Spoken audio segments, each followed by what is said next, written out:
있습니다. 사무엘하 3장 31절 39절 3장 31절부터 19절까지요. 읽겠습니다. 다윗이 요압과 및 자기와 함께 있는 모든 백성에게 이르되 너희는 옷을 찢고 굵은 배를 띠고 아브넬 앞에서 애도하라 하니라. 다윗 왕이 상예를 따라가 아브넬을 헤브론에 장사하고 아브넬의 무덤에서 왕이 소리를 높여 울고 백성도 다 우니라. 왕이 아브넬을 위하여 애가를 지어 이르되 아브넬의 죽음이 어찌하여 미련한 자의 죽음 같은고 네 손이 결박되지 아니하였고 네 발이 착고에 채이지 아니하였거늘 불의한 자식을 앞에 엎드러진 같이 내가 엎드려졌도다 하매 온 백성이 다시 그를 슬퍼하여 우니라.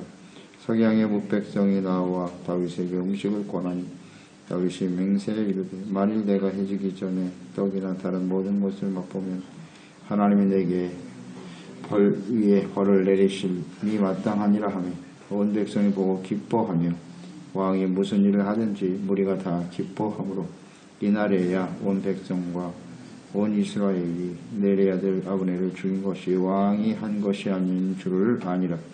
왕이 그의 신복에게 이르되 오늘 이스라엘의 지도자여 큰 인물이 죽은 것을 알지 못하느냐. 내가 기름 부음을 받은 왕이 되었으나 오늘 약하여서 스루야의 아들인 이 사람을 제어하기가 너무 어려우니 여호와는 악행한 자에게 그 악한 대로 갚으실지로다 하니라. 긍휼히 여기는 자의 복. 아브넬이 비록 탐욕과 교만으로 하나님의 뜻을 거스르기는 했지만 때가 되매 다윗이 이스라엘의 왕이 되는 것이 하나님의 뜻이다 하는 것을 인정하고 이스라엘이 연합되는 일, 하나 되는 일에 앞장서게 된 것에 대해서 다윗은 그것을 귀하게 여겼어요. 7년 반 동안 탐욕과 교만한 모습이 있었지만 그래도 하나 되는 일에 앞장서고 있잖아요. 이것을 귀하게 여겼기 때문에 그와 이제 언약을 맺고 평안히 가도록 하였죠. 이 모든 일이 하나님의 섭리에 의해서 되는 것이다. 다윗을 우리가 묵상하면서 그가 연단되어지며 깨달은 아주 중요한 교훈 중에 하나가 그거예요. 모든 일에는 하나님의 뜻이 있다. 그러니까 범사에 하나님을 인정하고 그렇다면 나는 하나님의 뜻을 기다려야 되겠지. 인내할 줄 아는 이것을 잘 훈련받게 되었던 것 같아요. 그래서 아브넬이 잘못된 모습이 있었지만 그것을 정죄하지 않았고요.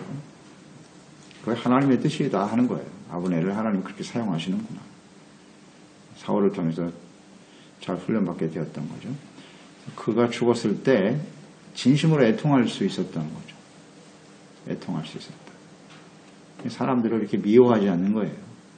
이것이 이제 다윗의 진실한 마음임을 알게 되는데요. 이스라엘의 하나됨과 화평을 위해서 아브넬이 소중한 일을 했다라고 여겼으나 요압은 그렇지 않았죠. 요압은 그 왕의 판단이 잘못됐다고 여기는 겁니다. 여기고 그를 죽이게 되죠. 개인적인 원한이죠. 요압도 아브넬과 같은 그런 불의의 사람임을 알 수가 있어요.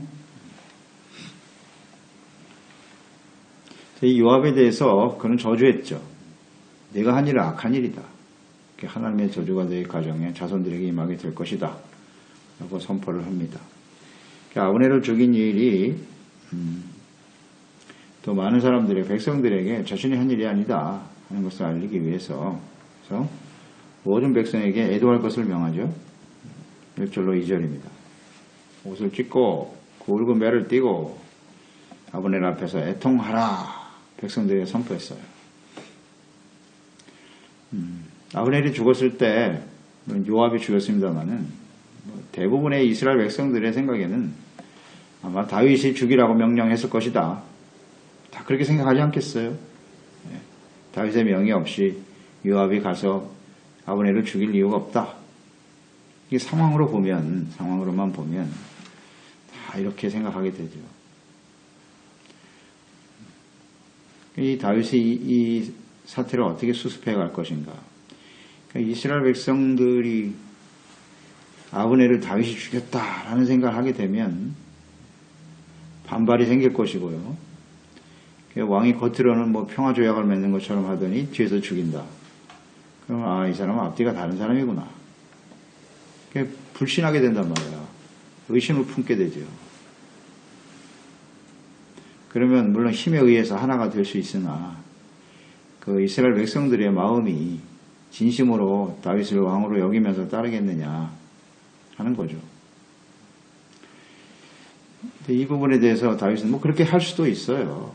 백성들이 의심을 하던 내가 왕만 되면 내 힘으로 얼마든지 누를 수 있다 라고 생각하고 그대로 지나칠 수도 있는 문제거든요.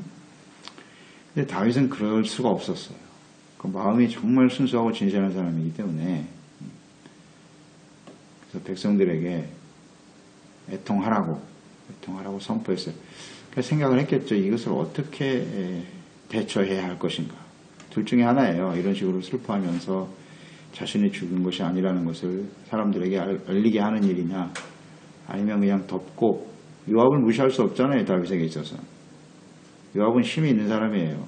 또 자신에게 필요한 사람이고 그동안 공로도 있고. 그러니 요압이 한 일을 덮을 수도 있단 말이죠. 덮고 그냥 가자. 둘 중에 하나인데 다윗은 진실을 택했어요. 진실을 사람들에게 알리자. 그래서 진실한 마음으로 슬퍼했어요. 슬퍼했습니다. 그래서 이 모든 사람들이 아브넬의 죽음을 슬퍼하도록 선포하고, 또 다윗이 직접 상여를 따라가죠. 따라가서 헤브론에서 장사하고 무덤에서 소리 높여 울고 백성들도 울었다. 그래서 이 울었다라고 하는 것이, 이 눈물이 그냥 하나의 장례의 관습으로 눈물을 흘리는 것인지, 이스라엘 문화도 그렇고 우리나라 문화도 좀 비슷한데요. 이게 애곡하는 거거든요. 이게 장례하는 거거든요. 관습이에요. 그런데 여기서 울었다라고 하는 것은 진심의 모습이 보였다는 거예요. 그러니까 백성들도 다 울었으니까. 이 눈물, 다윗의 눈물, 이게 참 쉽지 않은데요. 7년 반 동안 자기를 왕으로 인정하지 않은 사람이잖아요. 이런 사람을 위해서 눈물을 흘린다는 게 쉬운 게 아니죠. 이제 그만큼 이 다윗의 마음이 긍휼과 사랑이 풍성한 사람이었다. 그런 상태가 되었다라는 것을 단면적으로 보여주고 있는 거예요. 진실한 눈물이었어요. 그 자체를 불쌍히 여기는 마음도 있었고, 일로 인해서 하나님께서 아브넬을 감동시켜서 이스라엘을 연합시키고 하나시키는 일에 아주 중요한 계기를 마련해 놓으셨는데, 혹시 일로 인해서 더 갈등이 깊어지고 백성들의 마음이 갈라지면 어떻게 하나. 그러니까 하나님의 나라에 대한 그런 안타까운 마음도 있었을 것 같아요. 그래서 이 눈물을 흘렸다 하는 생각을 하게 돼요. 원수까지도 사랑하고 불쌍히 여기며 눈물을 흘릴 수 있는 마음. 그 정도가 되었다는 거예요. 이 다윗이요. 이게 연단의 결과예요. 연단의 결과.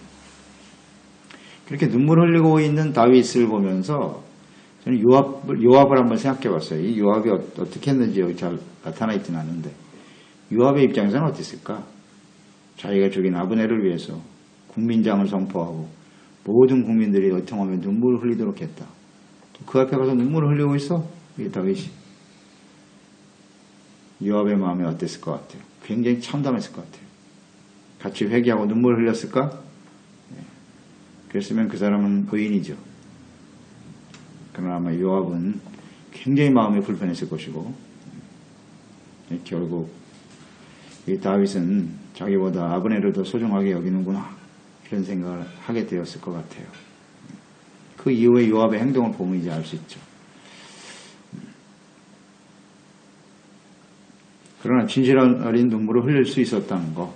그러니까 그런 요압의 생각을 다윗이 알았을까요? 몰랐을까요? 당연히 알죠. 이 아브넬을 위해서 눈물을 흘리면 요압은 어떤 심정일까? 그건 모르겠어요? 다 알죠. 그럼 거기서 그렇게 눈물까지 흘릴 필요가 없다고요. 오히려 참아야지. 요압 눈치를 봐야 되잖아요. 근데 눈물을 흘렸거든요. 그게 진심이라는 거예요, 이게. 거기서 눈물을 흘릴 상황이 아니거든요. 그 마지막 절에 보세요. 요압에 대해서 어떤 생각을 갖고 있나. 내가 약해서 이 사람을 제어하기가 너무 어렵다. 이렇게 실족에 고백했어요. 내가 요압을 통제할 수 없다는 거예요. 왕이 되었긴 했지만. 그 정도로 요압의 힘이 강하단 말이에요. 근데 그 사람 눈치를 본다면 눈물을 흘릴 수 없는 거죠. 근데 눈물을 흘렸거든요. 이건 진심이에요. 진실한 눈물이라고 봐야 돼요. 그러니까 사람들의 마음을 감동시키는 거죠. 진심은 통하는 거예요. 그래서 이 다윗의 모습을 보면 사람들은 이런 왕을 좋아하나? 이런 왕을 좋아할까 과연? 사람들이 볼 때는 별로 안 좋아할걸요. 좀 강력한 능력을 가지고 다스리고 진 누르고 막 억압하고 이런 거 좋아하잖아요. 그런 사람들이 카리스마 있고 그런 사람이 나라를 다스려야 된다. 아마 많은 사람들이 그런 생각을 갖게 될걸요. 힘 있는 지도자 이런 거 좋아하잖아요. 이렇게 아브넬 앞에서 눈물이나 흘리고 있는 연약해 보이는 이 다윗. 사람들은 이렇게 사람들이 보는 지도자와 하나님이 보는 지도자는 달라요. 달라요. 사울도 자기 백성들에게 뭔가 이렇게 강력한 이미지를 심어주려고 말이죠.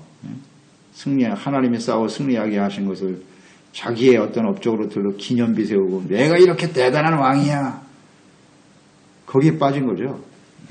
그래서 스스로 높이려고 하다가 하나님께 버림을 받고 말았거든요. 이런 부분을 우리 잘 생각해야 돼요. 어떤 게 정말 힘이 있는 건지. 원수의 죽음까지도 정말 슬퍼하고 눈물을 흘릴 수 있는 지도자.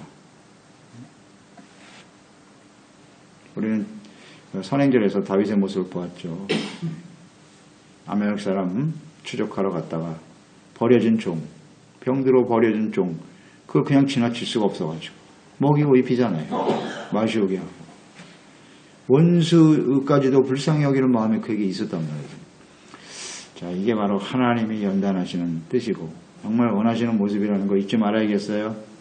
이렇게 긍휼한 마음이잖아요. 긍휼. 이게 정말 주님이 원하시는 거구나. 긍휼이 있기 때문에 눈물을 흘릴 수 있는 거.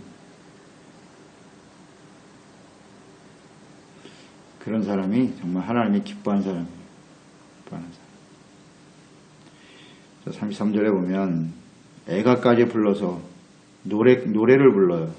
슬픈 마음을 노래로 만들어 불렀다.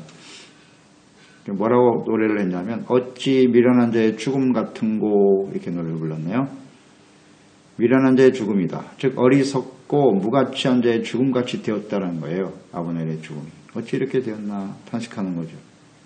그러니까 아브넬이 위대한 자인데 그의 죽음이 의미 없는 죽음과 같이 되어버렸다는 거죠. 그래서 안타까워하고 있는 거예요.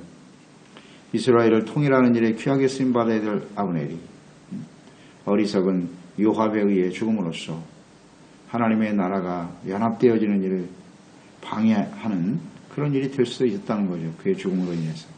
그러니까 그걸 안타까워하는 거예요.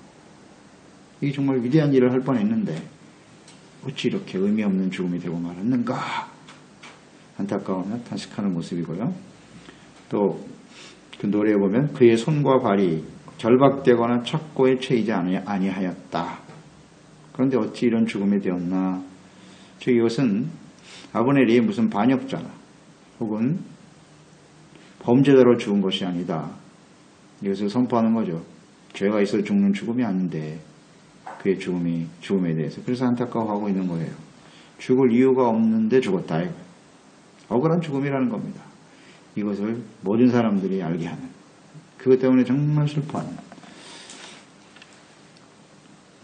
그런데 아브넬이 정말 죄가 없느냐. 이런 애가를 들을 정도로 그가 완벽한 인생을 살았나? 그렇지 않죠. 예, 분명히 우리가 묵상됐어요. 아브넬은 탐욕이 가득한 사람이에요. 교만한 사람이에요. 하나님의 뜻인 줄 알면서도 거스렸거든요. 근데 문제는 그건 과거고, 과거엔 그랬는데 그가 결단을 하고 다윗에게 찾아와서 당신이 왕이 되는 것이 하나님의 뜻입니다. 시인했잖아요. 인정하고 내가 그 일을 위해서 최선을 다하겠습니다. 라고 말했거든요.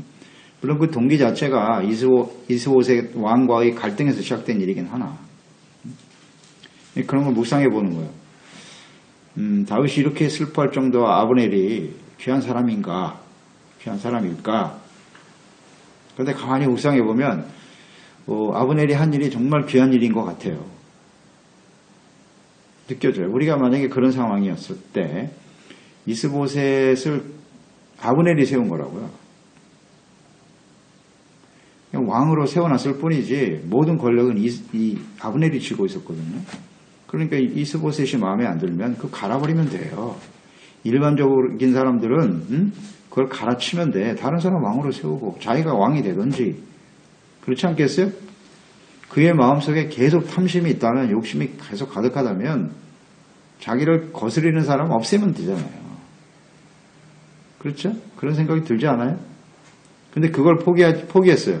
자기가 왕이 되거나 다른 사람을 왕으로 세워 계속 권력을 유지하는 일을 할 수도 있었는데 그것을 포기하고 그래 이제 다윗을 왕으로 세워야지 라고 찾아왔단 말이죠. 이게 귀하다는 거예요. 이게. 그러니까 다윗은 그걸 굉장히 중요시 여긴 거예요. 야, 내가 스스로 왕이 될 수도 있었는데 그렇지 않았구나. 그러니까 사람들은 다 왕이 되고 싶어 하죠. 그런 마음이 왜 없어요? 그래서 아브넬의 그 결단이 아주 소중한 것이로구나 하는 것을 느끼게 돼요. 이게 묵상을 해보니까. 야, 이게 아브넬이 참 귀한 일을 했구나.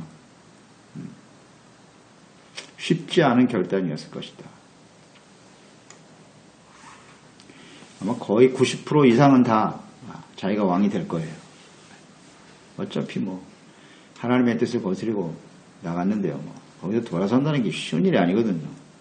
그래서 이 아브넬이 다윗에게 찾아왔을 때 우리가 어제 묵상할 때는 정말 회개하는 모습, 구체적인 모습이 없었어요. 그 때문에 좀 안타까움이 있었는데 어제 묵상을 해볼 때는 다윗한테 와서 자기가 회개하고 지금까지 한 일이 잘못된 일이라고 했어야 되지 않았나 싶었는데 그런 결단을 하기까지 그게 쉽지 않았다는 거죠. 그런 걸 생각하게 되네요. 그래서 이것을 귀하게 여기는 거예요. 다윗이 볼 때는. 그래서 이제 너의 죽음은 너무나 슬프다. 이렇게 말하고 있는 거죠. 그러니까 그 이전의 잘못에 대해서 다윗은 더 이상 그를 정죄하지 않고 있다는 거예요. 정죄하지 않고 오직 긍휼히 여기는 마음만을 가지고 있더라는 거죠. 이게 바로 하나님의 마음이에요. 하나님의 마음. 자, 우리가 다윗의 입장에서도 묵상을 해보면 이런 사람들, 우리에게 계속해서 상처를 주고 힘들게 하는 사람들이 있잖아요. 그런 사람들을 우리가 어떻게 대할 것이냐 하는 거죠. 그 사람이 잘못했다 그래서 나한테 와서 그래서 관계가 회복이 되긴 했는데 우리 마음속에는 계속해서 과거에 나에게 상처를 주고 힘들게 한 것들이 남아있죠. 앙금이 남아있다고 앙금이. 그걸 깨끗하게 없애버려야 되는데 그렇지 않거든요. 이게 계속 되는 거예요. 그래서 어떤 상황이 또 벌어지면 우리의 마음속에 있었던 해결되지 못한 이런 앙금이 또 튀어나오죠. 그래서 또 관계가 어려워지고. 그러니까 이 사랑이라는 게 우리 사랑의 개념에 나오잖아요. 사랑은 악한 것을 생각지 아니하며 그 악한 것이 과거에 나에게 상처를 주었던 거. 그걸 생각지 않는 게 사랑이거든요. 근데 그걸 계속 담고 있다면 그건 겉으로는 뭐 사랑합니다 말하지만 진실한 사랑은 아니죠. 근데 오늘 다윗을 보니까요. 그 이전의 모습이 하나도 없네요. 싹 없애고 지금 현재의 모습을 보고 긍휼히 여기고 불쌍히 여기는 마음을 갖게 되었다라는 거. 이 진짜 사랑이죠. 다윗은 정말 순전한 사람이구나. 하나님이 그래서 연단을 하시고 훈련을 하신 거구나 하는 것을 깊이 깨닫게 되었어요.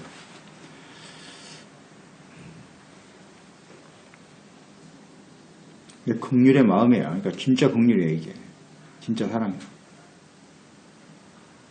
그리고 35절에 또 나타나죠. 음식을 권하는 국 백성 앞에서 내가 해지기 전까지 금식할 것이다 라고 선포했어요. 먹지 않겠다.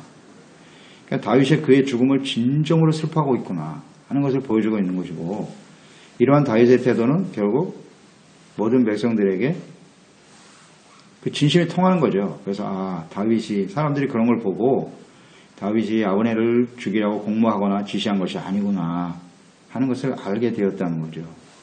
그러니까 이것을 깨닫고 백성들이 어떻게 반응했다고요? 36절 온 백성이 보고 기뻐하여. 이게 중요한 거예요. 기뻐하여 왕이 무슨 일을 하든지 무리가 다 기뻐하게 되었다는 거예요. 이렇게 아브넬을 위해서 진실한 마음으로 눈물을 흘리고 긍휼히 여기는 것을 보고 백성들이 기뻐했대요. 이걸 원한 거예요. 하나님이 그런 사람이, 그런 다윗이 왕이 되기를 원하세요. 이런 게 다 테스트죠. 이 다윗에게는. 다윗은 진실한 마음으로 대했고 진실로 그를 위해서 눈물을 흘릴 줄 아는 사람이었기 때문에 아마 먼저 이 백성들이 기뻐했다 그랬는데요. 저는 백성들의 기쁨 이상으로 하나님의 기쁨이 느껴져요. 하나님이 다윗을 보고 기뻐하는, 그래 바로 그거야. 내가 참 진실하구나. 그를 대적으로 여기지 않고 형제로 여기는구나. 내가 진심으로. 네? 형제는 형제죠. 같은 피를 나눈 형제들 아닙니까? 같은, 비록 생각이 달라서 지금 갈라져 있긴 했지만 형제로 여긴 거예요. 그러니까 이런 눈물이 나오지. 자, 이런 진심을 백성들이 기뻐했다는 거. 이게 매우 중요해요. 물론 물리적인 힘으로 하나 될 수는 있어요. 그렇죠? 정치적인 목적이나 아니면 힘이 강한 사람에게 힘이 약한 사람이 병합되어 하나 되는. 대부분이 이런 모습으로 가는데요. 그 마음속에 정말 기쁨으로 순종하겠는가? 전혀 그렇지 않음. 그건 언제든지 또 깨져요.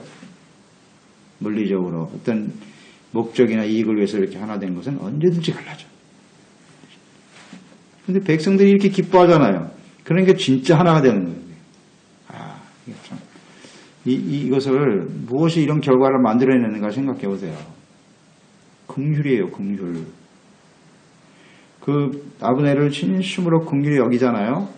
그러니까 긍휼히 여김을 받는 거죠. 긍휼히 여기는 자는 복이 있나니 긍휼히 여김을 받으리라. 백성들이 다윗을 불쌍히 여기는 거예요. 그걸 기뻐해요. 이건 진리예요, 진리. 주님의 말씀이 진리죠. 하나님도 알고 백성들도 알고. 이 긍휼히 여김을 받게 될 때 이게 굉장히 중요한 거예요. 우리가 계속 묵상되는 바인데 하나님이 우리를 긍휼히 여기실 때 기적이 일어나요. 하나님이 우리를 긍휼히 여기실 때 하나님의 구원의 은혜가 임하고 하나님의 약속이 성취되는 거예요. 그렇죠? 이거 잊지 마세요. 잊지 마세요. 하나님이여 나를 불쌍히 여기소서. 불쌍히 여겨야 기적이 일어나요. 이스라엘 나라가 하나가 되는 거예요. 백성들의 마음이 기쁨으로 바뀌어요. 의심이 있었어, 다윗에 대해서. 그 의심을 푼다는 게 쉬운 일이 아니에요. 사람들이 한번 상대방에 대해서 잘못된 인식을 갖게 되면 그것을 바꾼다는 건 어려워요. 정말 어려워요. 그런데 하나님의 그들의 마음을, 의심을 기쁨으로 바꿔줬어요. 이런 게 기적이에요. 기적. 그래서 하나 되게 하셨더라. 그게 무엇 때문이다? 긍휼. 아주 중요한 말씀이에요, 이게요. 진짜 긍휼히 여기고 눈물 흘리니까 이런 기적이 일어나는 거지. 여러분 잘 알죠? 우리가 하나 된다는 게 얼마나 힘든지. 아니, 같이 사는 한 사람, 남편과 아내가 하나 되는 것도 평생 안 되는 사람도 있어요. 그냥 사는 거지, 뭐, 그냥. 마음이 하나 된다는 게 기적이에요, 그거는 정말. 서로 다른 사람들이, 사람도 어려운데 그 집단들이 하나가 돼. 이건 정말 어려운 일입니다. 아시잖아요. 그건 정말 기적이 일어나지 않으면 불가능한 일이에요. 그게 어디서 시작되느냐, 어디. 지도자의 긍휼. 자, 이런 사람이 정말 일어나야 돼요. 네, 저는 묵상하면서 우리 개인도 그렇지만 우리나라도 생각해보면 어떤 사람이 이걸 하나 되게 만들까? 정치적으로 무슨 경제, 군사력을 강력한 힘을 가지고 힘으로 짓눌러서 통일을 시키자. 어리석은 죄. 그건 어리석은 거예요. 성경대로 생각해보세요. 성경대로. 그게 가능하다고 보십니까? 절대 안 돼요. 물리적으로 비슷하게 하나 되는 것처럼 보이겠지. 결국은 또 틀리죠. 긍휼히 여길 줄 아는 사람이 돼야 돼요. 이렇게 불쌍히 여겨야 돼, 진짜. 긍휼이 아니면 기적은 안 일어나요. 하나님의 역사해야 되는 거예요. 이건 아주 분명한 진리예요. 진리. 그런 사람 세상에서 찾기는 거의 불가능하죠. 불가능합니다. 이 다윗이기 때문에 이게 가능해지는 거예요. 그래서 이런 걸 깨닫는 거예요. 우리가 뭐 나라뿐만 아니라 우리 가정이 하나 되기 위해서는 어떻게 해야 되겠는가. 이런 걸 적용을 시켜보세요. 어떻게 하나가 되겠어요? 서로 힘을 키워? 당신 날 무시해? 그래 내가 힘을 키워서 당신에게 무슨 사람들 간에도 서로 자기 힘을 키워서 상대방을 놀리려고 하고 어리석은 생각. 불쌍히 여겨야 돼요. 긍휼이 이런 일을 만들어낸다. 그래서 우리가 구할 것은 긍휼이에요. 하나님이여 내가 그들을 긍휼히 여기고 정말 저들을 위해서 눈물을 흘려 기도할 수 있는 사람이 되게 해주세요. 이게 정답이죠. 그럴 때 하나님의 역사가 일어나는 거예요. 39절에 다윗이 수르야의 아들을 요압이죠. 처벌하지 못한 이유 마지막으로 묵상을 해보죠. 다윗이 그를 통제하고 다스리기에 아직 기반이 약했다는 거예요. 고백했네요. 내가 기름 부음 받은 왕이 되었지만 오늘 약하여서 그를 처벌하지 못한 이유는 자기가 힘이 없다는 거예요. 그러니까 요압은 군대 장관이고 힘이 강해. 그리고 아직 이스라엘 전체 왕이 된 상태도 아니고 그런 고백이고요. 또 하나는 하나님께서 갚아주실 것이다 이렇게 했네요. 자기가 제어하기가 너무 어렵다. 통제가 안 된다고 솔직히 고백했고요. 그 다음에 여호와는 악행한 자에게 그 악한 대로 갚으실지로다. 하나님이 통제하고 다스려 주시도록 하나님께 맡겼네요. 이게 올바른 판단일 수도 있는데 한편으로 묵상해 보면 아브넬의 죽음이 정당한 죽음이 아니라는 거잖아요. 다시 말하면 요압이 아브넬을 죽인 것은 옳지 않다는 거잖아요.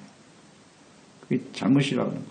그러면 왕의 입장에서는 왕은 공의를 행하는 사람이잖아요. 그러면 그 상황에서 요압에게 어떠한 처벌을 내렸어야 되죠.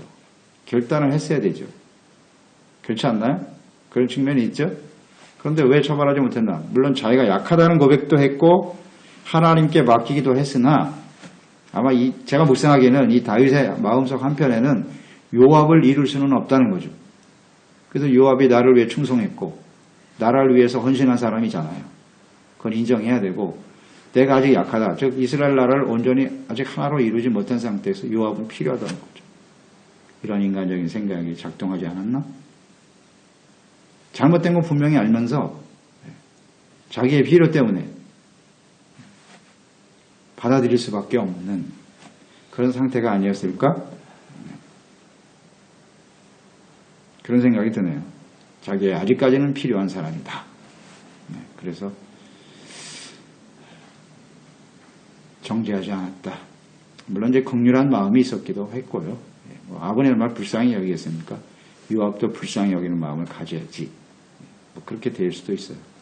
하지만 이 일이 이제 요압에게 어떤 행동을 하게 하는가 하는 것을 우리는 계속 보게 될 거예요.